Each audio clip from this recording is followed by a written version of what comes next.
जो बुलडोजर से हुकूमत कर रहे हैं, इंशाअल्लाह ताला तुम्हें शिकस्त भी होगी तो बुलडोजर की तरह तुमको शिकस्त होगी। आज इख्तिदार तुम्हारे पास है, अरे सत्ता किसी के पास रहने वाली नहीं है। बीजेपी वालों, इंदिरा गांधी भी यही समझती थी कि मैं हूं, मगर इंदिरा गांधी चले गई, दूसरे आते हैं। आज योगी और मोदी यही समझते हैं कि हम हैं तो भारत है। नहीं, भारत इनसे बड़ा है, देश उनसे बड़ा है, संविधान उनसे बड़ा है और इस देश की जनता इन तमाम नेताओं से बड़ी है। मेरे अजीज दोस्तों और बुजुर्गों, मैं आपसे फिर से अपील कर रहा हूं कि आप मजलिस इत्तेहादुल मुस्लिमीन का साथ दीजिए। आप जानते हैं कि बुढ़ाना में नबी करीम सल्लल्लाहु अलैहि वसल्लम के शान में किसी ने अनाप शनाप बकने की कोशिश की तो क्या कोई लाल टोपी पहनने वाला गया था? कोई लाल टोपी पहनने वाला गया था? यही हरा कपड़ा डालकर जाने वाले मजलिस इत्तेहादुल मुस्लिमीन के लोग थे। हमारे 19 लोग जेल को गए, मगर हम जब जेल को जाते हैं तो हम बोलते हैं कि ससुराल में गए।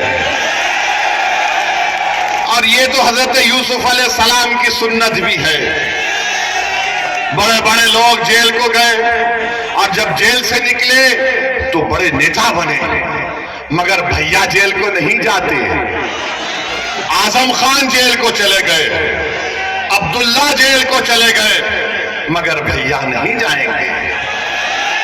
भैया के बारे में बोलेंगे रे दरी बिछाओ जवानी कुर्बान। अब मालूम हुआ कि आज रोड शो करने आ रहे हैं। अखिलेश, आपने गलत टाइम लिया यहां पर आने का है?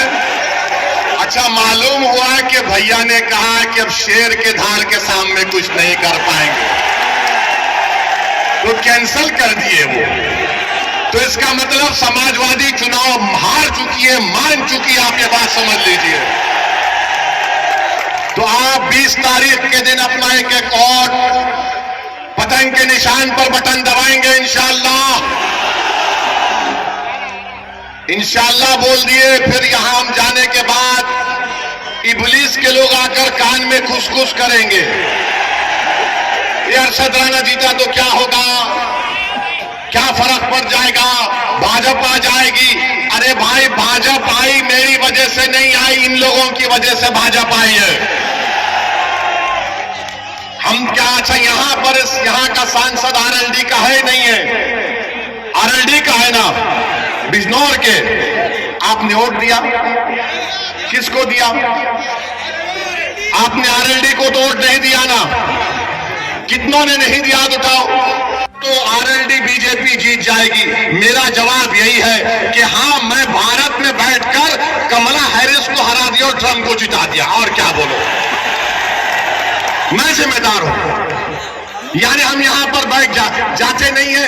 ये इनके कांग्रेस के एक नेता बोले हाँ ओवैसी लड़ता नहीं है, मगर उसकी भाषण का इतना असर होता है कि हम हार जाते हैं।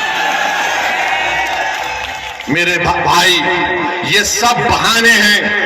कोई जीत हार चुनाव है, कोई जीतेगा तो कोई हारेगा। आपसे हम अपील करने आए हैं कि मुत्तहिदा तौर पर 20 तारीख के दिन आप लोग अपना एक एक वोट का इस्तेमाल करिए, पतंग के निशान पर बटन दबाइए, उत्तर प्रदेश में मजलिस इत्तेहादुल मुस्लिमीन को मजबूत करिए। आपके पास एक बेहतरीन कैंडिडेट अरशद राणा आपके सामने है, समाजवादी पार्टी के भी उम्मीदवार हैं, उनके परिवार से उनके बड़े लोग यहां पर सांसद भी रहे हैं, मगर उन्होंने इस विधानसभा के लिए क्या काम किया आप मुझसे बेहतर जानते हैं। मैं आपसे सिर्फ यही अपील करने आया हूं, एक लंबा सफर करके आपसे आया हूं, महाराष्ट्र से निकलकर आज वेस्टर्न यूपी के इस इलाके में सिर्फ इसलिए आया हूं ताकि आपके दरमियान में खड़े होकर मैं अपनी दिल की तकलीफ को अपने जबान के जरिए तुम्हारे सामने बयान कर सकूं। मैं इसलिए आया कि नाइंसाफी का जिक्र तुम्हारे सामने कर सकूं। मैं इसलिए आपके दरमियान में आया मेरे बुजुर्गों, मेरे गयूर नौजवानों, ताकि हमारी आवाज उत्तर प्रदेश के विधानसभा में गूंजे।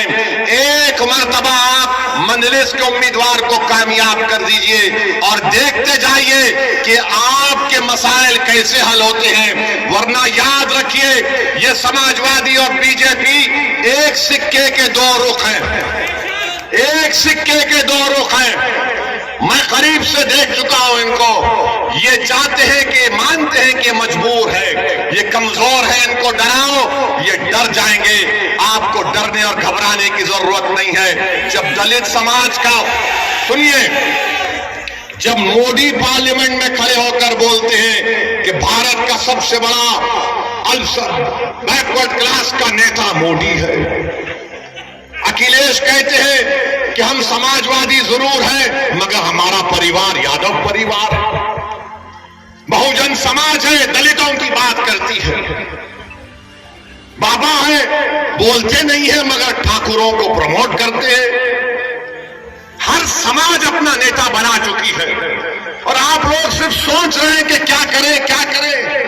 अरे करना कुछ भी नहीं है, उनको देखो, अपने अरशद को कामयाब करो और कुछ भी करना नहीं है।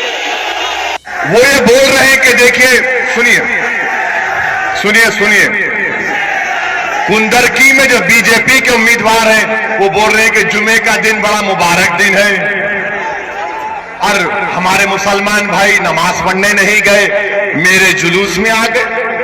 वो बोल रहे हैं कि देखिए ऐसा है, इस्लाम में सलाम है। अरे बाबा, तुम ये बात जाके तुम्हारे मुख्यमंत्री को बोलो ना, तुम ये बात जाके मोदी को बोलो ना, तुम ये बात जाके आरएसएस के मोहन भागवत को बोलो ना, मगर कुछ नहीं बोलेंगे। मेरे अजीज दोस्तों और बुजुर्गों, हम आपसे हाथ जोड़कर अपील कर रहे हैं कि 20 तारीख के दिन मीरापुर से अरशद राणा साहब को और कुंदरकी से हाफिज वारिस साहब को आप अपना वोट देकर कामयाब करिए। 18 लोकसभा के चुनाव हो चुके हैं, हम कब तक सोचते रहेंगे? अरे एक मर्तबा अपने दिल की आवाज को सुन लो। तुम बंद कमरों में बैठकर तो बोलते हो कि ओवैसी हमारे तकलीफ को बयान करता है, ओवैसी पार्लियामेंट में लड़ता है। अरे मेरा लड़ना जरूरी है, मगर क्या तुम नहीं चाहते कि ओवैसी की तरह ऐसे हजार ओवैसी से बेहतर तुम्हारे नुमाइंदे विधायक और सांसद बनकर तुम्हारी लड़ाई लड़े?